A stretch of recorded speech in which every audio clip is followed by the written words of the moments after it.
வணக்கம். இன்னைக்கு நாம ஒரு வழக்கமான எக்ஸ்பிளைனர் பார்க்க போறதில்ல. ஒரு குறிப்பிட்ட டாபிக்க பத்தி பேச போறதும் இல்ல. அதுக்கு பதிலா ஒரே ஒரு கேள்விய நாம அலசி ஆராய போறோம். ஆமாம், நீங்க கேட்டது சரிதான். ஒரு சாதாரண கேள்வில எவ்வளவு சக்தி இருக்கு, அது எப்படி நம்மள தெளிவுக்கும் அறிவுக்கும் கூட்டிட்டு போகுதுன்னு பார்க்கிற ஒரு பயணத்துக்கு நீங்க தயாரா?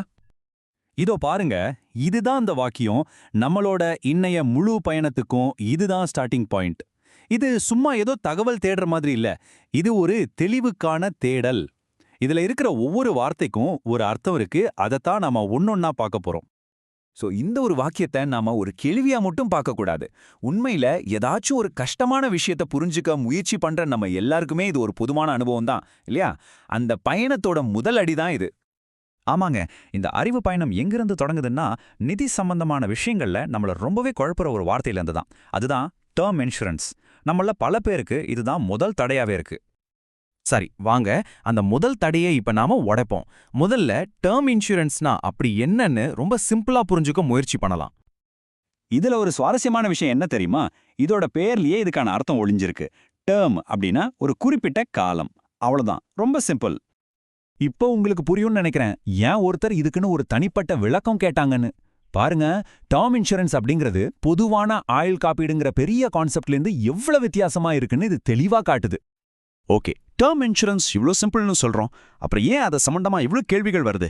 இதுதான் அந்த ஒரிஜினல் கோரிக்கையோட மைய புள்ளியே. வாங்க இந்த புதிரை அவிழ்க்கலாம். ஏதாவது ஒரு புது ஃபினான்ஷியல் ப்ராடக்ட்டை பார்க்கும்போது நம்ம எல்லாருக்கும் மனசுல வர கேள்வி இதுதான். ஏன் இதுல இத்தனை சந்தேகங்கள் வருது? உங்களுக்கு ஒருவேளை குழப்பமா இருந்தா கவலையே படாதீங்க. அது ரொம்பவே இயல்புதான். ஏன்னா பாருங்க, பிரீமியம், கவரேஜ் தொகை, ரூல்ஸ் அண்ட் கண்டிஷன்ஸ், கிளைம் பண்ற முறைன்னு கேள்விகள் பல சிக்கலான ஏரியாக்கள்ல இருந்து வருது. இதுல கன்ஃபியூஸ் ஆகிறது ரொம்ப ஈஸி.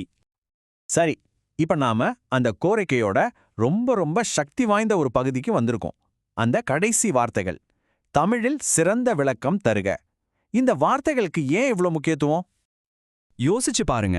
ஃபினான்ஸ் மாதிரி ஒரு விஷயத்தை நம்ம தாய்மொழியில புரிஞ்சுக்கும் போது நமக்கும் அதுக்கும் நடுவுல இருக்கிற முதல் பெரிய தடை உடையுது. உடனே ஒரு தெளிவு கிடைக்குது இல்லையா? அந்த தெளிவு தான் நம்பிக்கையை கொடுக்குது. வர தகவல் மேல மட்டும் நம்பிக்கை இல்ல. ஆமா, இதெல்லாம் நம்மால புரிஞ்சுக்க முடியும் அப்படின்னு நம்ம மேலே நமக்கு ஒரு நம்பிக்கை வருது. அந்த நம்பிக்கை வந்ததும் நாம தைரியமா சரியான முடிவுகளை எடுக்க ஆரம்பிக்கிறோம். இதுதான் கான்ஃபிடென்ட்டா ஒரு ஃபினான்ஷியல் டெசிஷன் எடுக்கிறதுக்கான அடித்தளம். தெளிவு, அப்புறம் நம்பிக்கை, அப்புறம் சரியான முடிவு. இது ஒரு பவர்ஃபுல்லான செயின் ரியாக்ஷன் மாதிரி. சோ இதெல்லாம் நமக்கு என்ன சொல்ல வருது? வாங்க, ஒரு சிம்பிளான கேள்வியில் ஆரம்பிச்ச இந்த பயணத்தை ஒரு உண்மையான புரிதல் வரைக்கும் எப்படி கொண்டு போறதுன்னு சுருக்கமா பார்க்கலாம். பாருங்க, அந்த ஒரே ஒரு கோரிக்கையை நாம அறிவை பெறதுக்கான ஒரு பவர்ஃபுல்லான 3 ஸ்டெப் ப்ராசஸா மாத்திருக்கோம். ஸ்டெப் 1, உங்களுக்கு என்ன வேணும்னு முதல்ல தெரிஞ்சுக்கோங்க. ஸ்டெப் 2, நமக்கு சந்தேகம் இருக்குங்கிறத ஏத்துக்கோங்க, அதுல தப்பே இல்ல. ஸ்டெப் 3, உங்களுக்கு புரியற மாதிரி தெளிவா விளக்கம் கேளுங்க. அப்போ இதுல இருந்து நாம கத்துக்க வேண்டிய முக்கியமான விஷயம் என்னன்னா, ஒரு சிம்பிளான விளக்கத்தை கேட்கறது நம்மளோட பலவீனம் கிடையாது. அதுதான் நம்மளோட மிகப்பெரிய பலம். ஃபைனான்ஷியல் நாலேஜை நோக்கிய முதல் படியே அதுதான். சோ இந்த பாடத்தை உங்க ஃபினான்ஷியல் பயணத்துல மறக்காதீங்க.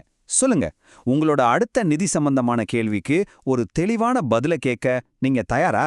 எப்பவும் ஞாபகம் வச்சுக்கோங்க, தெளிவா கேட்கறது உங்களோட உரிமை மட்டும் இல்ல, அதுதான் உங்களோட மிகப்பெரிய பலமும் கூட.